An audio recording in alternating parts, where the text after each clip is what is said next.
আসসালামু আলাইকুম। Hello everyone, Sultana Razia food রেসিপিতে আপনাদের সবার ওয়েলকাম। আমি আজকে আপনাদেরকে বিফ চপের রেসিপি তৈরি করে দেখাবো। 2 ধরনের আলুর চপ রেসিপি, সাথে থাকবেন। এখানে মোট 1.5 কেজি গরুর মাংস নিয়েছি, হাড় ছাড়া। মাংসগুলো এখন ছোট ছোট কিমা করে নিব। কিমা করে এখন মাংসগুলো সিদ্ধ করব। কিমাগুলো এখন চুলে একটা কড়াই বসিয়ে কিমাগুলো দিয়ে 3 কাপ পানি অ্যাড করেছি। লাল মরিচের গুঁড়ো 1 চা চামচ, রসুন বাটা 1 টেবিল চামচ, আদা বাটা 1 টেবিল চামচ, লবণ স্বাদ মতো। এখন অ্যাড করব গোটা এলাচ, দারচিনি, তেজপাতা দিয়ে নেড়ে ছেড়ে চুলার আঁচটা হাই করে দিব। কিমাগুলো সিদ্ধ করব। এখন পানিটা শুকিয়ে আসছে। এখন গোটা এলাচ, দারচিনি, তেজপাতা এগুলো উঠে ফেলে দিব। মাংসগুলো সিদ্ধ হয়ে গেছে। এখন মশলা দিব। চুলায় কড়াই বসিয়ে 1 কাপ তেল দিয়েছি। পেঁয়াজ কুচি 1 কেজি। পেঁয়াজগুলো একটু হালকা ব্রাউন কালার করে ভেজে নিব। ভেজে এখন অ্যাড করব আদা বাটা হাফ টি স্পুন, রসুন বাটা 1 টেবিল চামচ। নেড়ে ছেড়ে এখন মশলাগুলো একটু ভেজে নিব। ভেজে এখন অ্যাড করব লবণ, স্বাদ মতো লবণ। এখন অ্যাড করব মিক্সড মশলা 2 চা চামচ ঘরে তৈরি করা। এখন অ্যাড করব গোলমরিচের গুঁড়ো 1 চা চামচ দিয়ে মশলাগুলো আবার একটু ভালো করে ভেজে নিব। ভেজে এখন অ্যাড করব কিমাগুলো, সিদ্ধ কিমাগুলো দিয়ে মশলার সাথে ভালোভাবে মিক্সড করে নেব। ভালো করে নেড়ে ছেড়ে চুলার আঁচটা মিডিয়াম লোতে করে দিব। এখন অ্যাড করব টমেটো সস 1 টেবিল চামচ, সয়া সস 1 টেবিল চামচ দিয়ে ভালো করে নেড়ে ছেড়ে মিক্সড করে নেব ভালোভাবে। এখন অ্যাড করব চিনি 1 চা চামচ দিয়ে এখন দিব ক্যাপসিকাম, শিমলা মরিচ। ক্যাপসিকাম শিমলা মরিচ লাস্টে দিবেন, তাহলে কালারটা সুন্দর থাকবে, খেতে অনেক সুস্বাদু হবে। এখন কিমা ভালো করে নেড়ে ছেড়ে কিমাগুলো একটা ট্রেতে ঢেলে নিব। ঢেলে কিমাগুলো ঠান্ডা করব।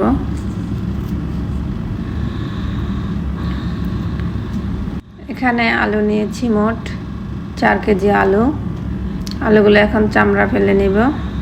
চামড়া ফেলে এখানে একটা কড়াইতে নিয়েছি, পানি দিয়েছি পরিমাণ মতো। পানি দিয়ে আলুগুলো এখন সিদ্ধ করব। 20 মিনিট সিদ্ধ করব। চুলার আঁচটা মিডিয়াম লোতে করে দিব। আলুগুলো এখন সিদ্ধ হয়ে গিয়েছে, ছেঁকে নিয়েছি। এখন আমি আলুগুলো ম্যাশ করব। একটা বড় চামচ নিয়ে একটা থালিতে আলুগুলো এভাবে চাপ দিবেন, দেখবেন অনেক দ্রুত আলুগুলো ম্যাশ হয়ে যাচ্ছে। নতুন আলু অনেক দ্রুত ম্যাশ হয়ে যায়। এভাবে এক সাইড থেকে চাপ দিলে সুন্দর গোটা গোটা থাকে না। এখন ম্যাশ করা আলুর সাথে মশলা অ্যাড করব। লবণ স্বাদ মতো, শুকনো মরিচের গুঁড়ো, গোটা শুকনো মরিচের গুঁড়ো 4 চা চামচ, পেঁয়াজ বেরেস্তা ভাজা 1 কাপ অ্যাড করে ম্যাশ করা আলু এখন ভালোভাবে মেখে নেব।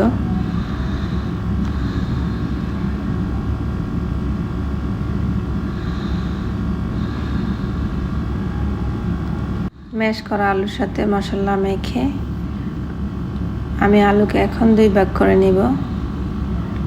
1 ভাগের সাথে কিমা মিক্সড করব। মিক্সড করে মাখা আলুর চপ তৈরি করব। কিমাগুলো ম্যাশ করা আলুর সাথে মিক্সড করে এখন আলুর চপের শেপে আলুর চপগুলো তৈরি করব। এভাবে চারকেল করে মাখা আলুর চপ তৈরি করা হয়ে গিয়েছে। আপনারা পুরো রমজান মাসে ডিপ ফ্রিজে রেখে খেতে পারবেন এভাবে আমার রেসিপিটা ফলো করে। এখন তৈরি করব ভিতরে কিমা দিয়ে আলুর চপ তৈরি করব। এখানে আমি মিক্সড মশলা অ্যাড করেছি 2 টেবিল চামচ, ধনিয়া পাতা 2 টেবিল চামচ। এখানে ম্যাশ করা আলুগুলোকে ভালোভাবে আবার মেখে নেব। মেখে এখন আলু নেব, নিয়ে এভাবে চারকেল করে চারপাশ থেকে চারকেল করে মাঝখানে পুর দিব, কিমা দিব, দিয়ে এভাবে চারপাশ থেকে বন্ধ করে দিবেন। ভিতরে কিমা দিয়ে এভাবে চপ তৈরি করে নেবেন। এখন আমি চপ এগুলোকে ফ্রোজেন করে ডিপ ফ্রিজে রেখে দিব। আর বাসায় যদি আপনাদের হাতের গ্লাভস না থাকে, হাতে পলিথিন দিয়ে চপ তৈরি করতে পারেন বাম হাতে। এখানে মোট 5টা ডিম নিয়েছি, ব্রেড ক্রাম, বিস্কিটের গুঁড়ো। চপগুলো এখন ডিমে চুবিয়ে এপিট ওপিট করে চুবিয়ে বিস্কিটের গুঁড়ো লাগিয়ে নিব। এভাবে বিস্কিটের গুঁড়ো ঘুরিয়ে ঘুরিয়ে বিস্কিটের গুঁড়ো লাগিয়ে নেবেন আপনারা। এখন দিব ব্রেড ক্রামে, ডিমে চুবিয়ে চপ এপিট ওপিট করে ডিমে চুবিয়ে এখন ব্রেড ক্রামে দিয়ে ঘুরিয়ে ঘুরিয়ে চপে ব্রেড ক্রাম লাগিয়ে নিব। এগুলো আপনারা এইভাবে ডিপ ফ্রিজে রেখে রমজান মাসে খেতে পারবেন। এখন চুলা ফ্রাই প্যান বসিয়ে ডুবা তেলে চপগুলো ভেজে নিব। 3টা নিয়েছি ব্রেড ক্রামে, 2টা বিস্কুটের গুঁড়ো ভেজে নিয়েছি। আমার সুস্বাদু চপ রেডি। আমার রেসিপিটি যদি আপনাদের কাছে ভালো লাগে, লাইক, কমেন্ট এবং সাবস্ক্রাইব করবেন। আসসালামু আলাইকুম।